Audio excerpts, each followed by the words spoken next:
Assalamualaikum warahmatullahi wabarakatuh. Salam sejahtera, selamat sore teman-teman. Senang sekali ketemu lagi sama gue Herjuno Syaputra. Seperti biasa di podcast Aksi Nyata dari Kamu Untuk Indonesia. Dan kita tiap harinya jam 4 sore akan ngobrol dengan narasumber dengan berbagai topik di ruangan ini. Dan tentunya tahu jelang pemilu banyak bahasan yang coba kita bahas di sini bersama para calon legislatif dari Partai Perindo. Dan tentunya juga mengenal mereka, bagaimana program kerja dan hal-hal yang ingin mereka sampaikan ketika nantinya di 14 Februari 2024. Nah, kalau bicara mengenai podcast Aksi Nyata dari Kamu Untuk Indonesia, seperti biasa, kita punya banyak platform untuk teman-teman nonton, mulai dari Instagram, Facebook, Twitter, dan YouTube, semuanya @Partai Perindo, gampang banget tinggal dipilih ya. Cari aja di tadi platform medsosnya @Partai Perindo. Dan juga ada RCTI Plus, Okezone, Sindo News, iNews.id, dan websitenya Partai Perindo. Jadi tinggal dipilih mana aja teman-teman mau nonton. Dan bahasan kita hari ini menarik sekali. Kalau kita bicara ibu kota, tentunya banyak sekali spot-spot atau titik-titik penyangga ibu kota. Dan bicara Jakarta, ya salah satu tetangga terdekat adalah Provinsi Banten, ya, dan di sana ada Tangerang, ya, termasuk Tangerang Selatan. Nah, saya pun berdomisili di Tangerang, jadi paham sekali bagaimana hiruk pikuknya, tantangannya ketika harus ke Jakarta. Nah, kalau namanya penyangga, harusnya yang disangka kan udah kuat nih ya, penyangganya juga harus kuat. Nah, itu PR kita bersama. Dan kaitannya dengan Tangerang Selatan, hari ini kita akan bicara mengenai air bersih di sana, dan juga bagaimana potensi wisata di Tangerang Selatan, karena ini salah satu wilayah yang progresnya luar biasa, tahun ke tahun, banyak sekali perkembangannya. Banyak yang juga kerja di Jakarta, tinggalnya di Tangerang Selatan. Nah, untuk membahas Tangerang Selatan dan potensinya dan hal-hal yang gue sebutin tadi, sudah ada narasumber kita. Beliau adalah caleg dari DPRD Provinsi Banten, Dapil 9 dari Partai Perindo. Ada Bapak Ardinata, SSI, MSI. Selamat sore, Assalamualaikum Pak Ardinata. Selamat sore. Apa kabar Pak? Baik. Aduh, ini orang Tangsel nih ya. Nggak jauh sih, deket ya Pak ya. Deket. Tapi kalau ke Jakarta, kalau macet Pak bisa sejam lebih ya Pak. Bisa. Itulah kalau tadi kita bicara dinamika tinggal di Tangerang. Tapi sebelum kita bicara Tangerang Selatan dan ya potensinya tadi, sekarang kesibukannya seperti apa Pak Ardinata? Iya, tentu sebagai caleg juga sih, ya. Ya, sosialisasi, belusukan ya. Belusukan, ya. Saya juga karena ini lagi musim libur ya. Benar, masih libur sekarang. Saya punya usaha kolam renang di Tangsel. Namanya Ricastro. Ada 2 di sana. Di Ricastro Pamulang dan Ricastro Theater. Ada 2. Jadi lagi rame dong berarti Pak ya? Wow, rame. Itu ya dari setahun baru pastinya ya? Ya, dari Natal. Dari Natal. Oke, jadi kegiatannya tadi seperti. Nah, kalau kampanye sendiri Pak, kita tahu ini kan 1 bulan lagi Pak pemilu. Ini setiap hari apakah belusukan atau seperti apa? Iya, sekarang kita tentu pemasangan APK ya. Betul. Kampanye juga ketemu sama konstituen. Iya. Nah, tentu ya kita bagi-bagi waktu juga ya antara usaha dan pencalekan ini. Ya, setiap hari saya ketemu sama konstituen saya. Berarti lumayan padat nih Pak ya? Ya terkadang saya yang datang atau mereka saya undang ke tempat saya. Oh aduh, jadi mereka malah kadang nyamperin gitu. Ya karena sambil ngopi ya, tempat saya ada restoran juga. Iya dong, bisa dua arah lah ya, tidak harus ke sana, mereka juga bisa nyamperin tadi. Nah Pak, kalau dari belusukan, dari ngobrol-ngobrol sama tadi konstituen di Tangerang Selatan, apa sih Pak masukan dari mereka atau permasalahan yang mereka kerap temui sebagai warga di Tangsel ini secara umum? Nah. Ya, kebanyakan mereka mengeluh tentang pendidikan dan kesempatan bekerja. Itu yang banyak yang konstituen saya mengeluh tentang itu, pendidikan. Terutama pendidikan. Pendidikan apa Pak yang concern mereka? Apa mahal atau apa? Akses atau? Jadi kalau mau murah, tentu masuk negeri. Ya, betul. Kalau mau gampang tapi mahal, masuk swasta. Ya. Nah, tentu masuk negeri murah tapi sulit. Masuk swasta ya gampang tapi mahal. Itu masalahnya gitu. Sulit dan kadang dipersulit juga kan dengan sistem. Nice, make sense.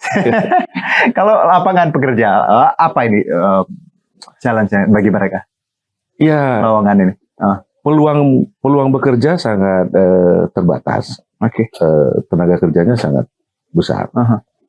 Saya pernah coba di akhir tahun lalu, ini kan mau high season ya, wisata di perusahaan kolam renang saya.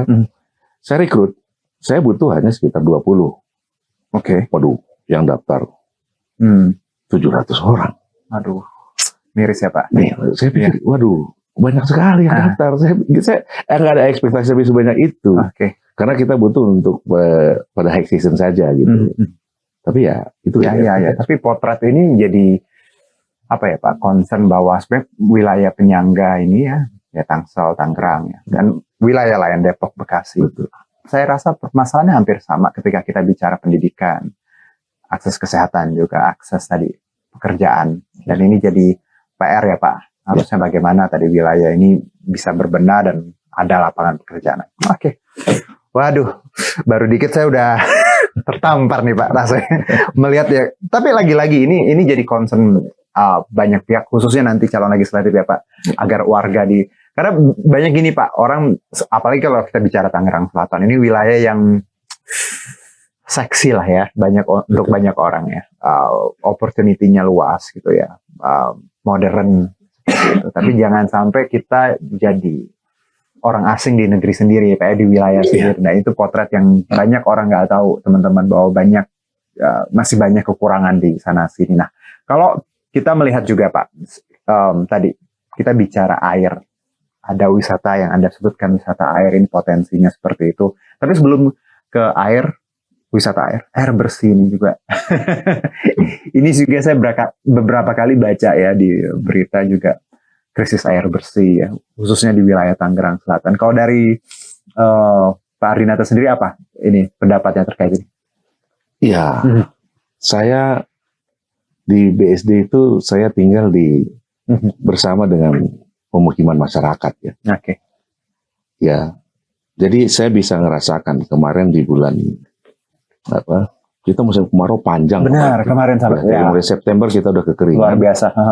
Ya banyak warga-warga sekitar saya juga memang kekurangan air bersih. Artinya sumur, kan masyarakat di pemukiman itu bukan perumahan ya, di pemukiman, perkampungan ya Pak. Perkampungan. Nah, itu kan hanya memiliki sumur bor yang sekitar paling 8 sampai 10 meter.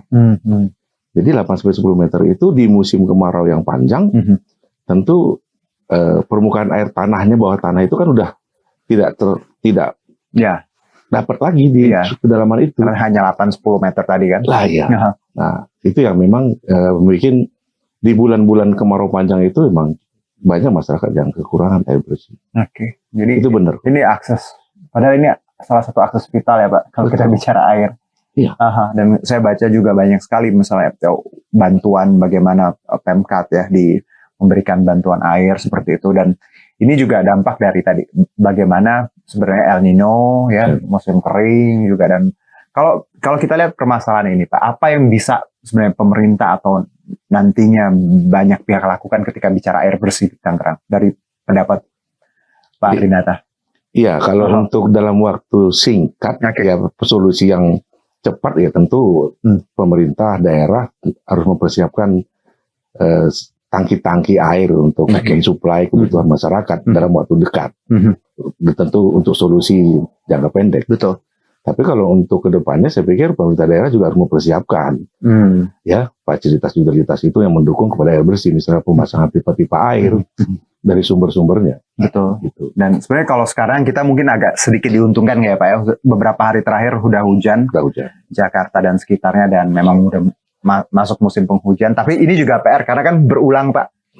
Musim kemarau ya, tiap tahun pasti ada. Jadi semoga nanti juga persiapannya lebih baik seperti itu. Nah, kalau bicara wisata air, ini dekat sekali dengan Pak Ardinata tadi di awal disebutkan ya Pak ya, ada 2 kolam renang ya di wilayah. Wisata air Pak, ini potensinya seperti apa sih Pak kalau Bapak lihat di wilayah Tangerang ini dan sudah mengerjakannya kan ya? Boleh dibagi nggak Pak? Share sedikit insight-nya. Boleh. Jadi gini, untuk wisata air ini adalah salah satu wisata yang tidak bisa digantikan oleh teknologi. Kenapa Pak? Ya, kalau misalnya permainan, ya kalau saya wisata air itu cenderung kepada permainan. Baik. Permainan wisata air, ada perosotan dan sebagainya. Betul. Nah, permainan itu bisa diganti dengan gadget dan lain sebagainya. Yes. Tapi air nggak bisa digantikan. Nah, kenapa di Tangsel itu menjadi potensi? Karena seperti yang tadi Bapak sebutkan juga bahwa kita Tangselnya penyangga. Jadi tumbuhnya perumahan-perumahan, klaster-klaster yang kecil-kecil di samping yang perumahan gede seperti BSD dan lain sebagainya itu munculnya keluarga-keluarga muda yang butuh wisata-wisata air. Keluarga-keluarga muda ini. Jadi ini akan terus bertumbuh wisata-wisata air seperti ini. Oke. Plus juga wilayah Tangsel ini banyak sekali ya Pak keluarga muda ya. Banyak. Karena kalau teman-teman yang mungkin di luar Jakarta nggak terlalu paham Tangsel ini perumahannya banyak banget. Banyak banget. Perumahan baru dan banyak orang yang kerja di Jakarta, tinggal di Tangerang ya Pak. Nah, wisata air tadi kalau Bapak lihat memang bisa untuk satu keluarga package gitu ya Pak. Nah, kalau Anda melihat sendiri Pak di wilayah Tangsel, selain tadi memang wilayahnya kan maju, apakah memang kebutuhan wisata di wilayah ini belum maksimal Pak sebenarnya? Karena kalau kita lihat ya mall mungkin ada ya, tapi untuk ya tempat-tempat wisata yang dikelola dengan baik, apakah memang potensinya masih besar sebenarnya kalau di wilayah Tangsel dari Pak Ardi? Potensi pasarnya besar, tapi memang ketersediaan lahannya yang sangat terbatas. Oke. Nah, kan untuk kolam renang itu seenggaknya minim itu ya 3.000 lah, 3.000 meter. Sementara harga tanah sudah mahal. Jadi memang potensinya besar, tapi itu pengadaannya terbatas dengan terkendala dengan lahan. Itu. Oke. Kalau daya beli sendiri Pak, daya ya ekonomi seperti itu. Apakah wisata-wisata yang Bapak kelola ya atau juga dari pengetahuan Bapak wisata yang kiri kanan yang ada, apakah semua cukup portable sebenarnya untuk terjangkau gitu? Terjangkau sangat. Sangat ya Pak. Sangat. Oke. Jadi kalau kami di wisata air yang kami kelola itu memang kita untuk segmen yang ya tidak terlalu mahal harganya, sangat terjangkau gitu. Jadi memang cukup tadi sangat terjangkau ya. Sangat terjangkau. Oke. Nah Pak, PR-nya Pak, kalau kita bicara wisata, banyak juga tempat wisata ini yang kalau kita bicara nggak hanya wisata, usaha gitu ya. Bagaimana Bapak melihat ke depannya ketika apakah wisata itu bisa bersinergi dengan perkembangan ekonomi satu wilayah menurut Bapak? Kalau wisatanya baik, apakah itu juga cerminan sebenarnya daerah tersebut memang berkembang? Iya, itu sangat. Daerah yang ekonominya katakanlah memang maju, tentu wisatanya akan berkembang, akan tumbuh.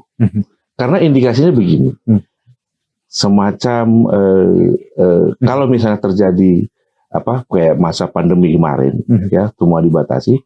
Yang dampak pertamanya itu kami wisata, betul, tidak ada pengunjung. Hospitality ini apa ya? Jadi ciri dari suatu daerah memang ekonomi bertumbuh, tentunya wisatanya bertumbuh. Betul. Jadi ini bisa jadi cirinya tadi Pak ya. Nah Pak, satu mungkin kalau tadi Anda menyebutkan wilayah Tangsel ya Pak ya. Harapan Bapak apa sih Pak untuk wilayah Tangsel ini sebagai warga, sebagai pengusaha yang juga bergelut di sana, plus juga nantinya akan mewakili Tangsel Pak. Harapannya apa Pak? Ya harapannya Tangsel menjadi memang wilayahnya adalah penyangga Jakarta. Tentunya kita berdomisili di sana, tentu kita berharap Tangsel menjadi tempat hunian yang nyaman dan juga tempat berusaha yang bisa menguntungkan, betul, dan warganya sejahtera. Iya, jangan sampai kita tadi sejahteranya sendiri ya Pak ya. Betul. Karena wilayahnya memang wilayah yang bagus, strategis, dekat sekali dengan ibu kota, penyangga seperti itu. Maju juga kalau penyangganya kuat kan ini yang kita sangga juga makin kuat ya Pak ya. Iya. Baik Pak Ardinata, terima kasih atas waktunya bincang-bincangnya dan tadi bagaimana ini Dapil 9 ya Pak Jateng? Dapil 9. Itu wilayahnya mana saja Pak? Ada wilayah Tangerang Selatan dari 6 dapil tapi 7 kecamatan. 7 kecamatan Serpong Utara, Pamulang, Ciputat, Ciputuk Timur, Pondok Aren. Jadi itu wilayah-wilayah nanti ya Pak ya. Wilayah ya. Good luck untuk battle-nya di 14 Februari Pak ya. Sehat-sehat. Tapi sebelum kita tutup teman-teman, berkaitan dengan Partai Perindo, ini kampanye aksi nyata dari Kamu Untuk Indonesia. Ini relate banget dengan movement yang dijalankan oleh Partai Perindo. Kita semua paham bagaimana tadi yang kita bahas adalah bagaimana kita harus produktif, solutif, modern, bersih, berintegritas, peduli dan turun tangan untuk Indonesia sejahtera. Dan untuk mendaftar sebagai anggota Partai Perindo boleh ke website kita di sini, gampang banget, one click away. Apps-nya juga ada di App Store dan Play Store. Silahkan di scan QR-nya. Alright, thank you. Dan terima kasih sekali lagi Pak atas waktunya ya. Tetanggaan kita. Kapan-kapan saya main. Apa tadi nama poolnya Pak? Ricastro Water Zone. Ricastro Water Zone.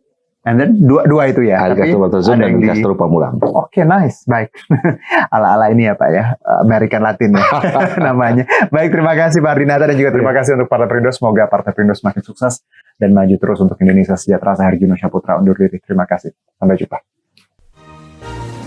Marilah seluruh rakyat Indonesia, arahkan pandanganmu ke depan. Raihlah mimpimu bagi nusa bangsa, satukan tekad untuk masa depan. Pantang menyerah, itulah pedomanmu.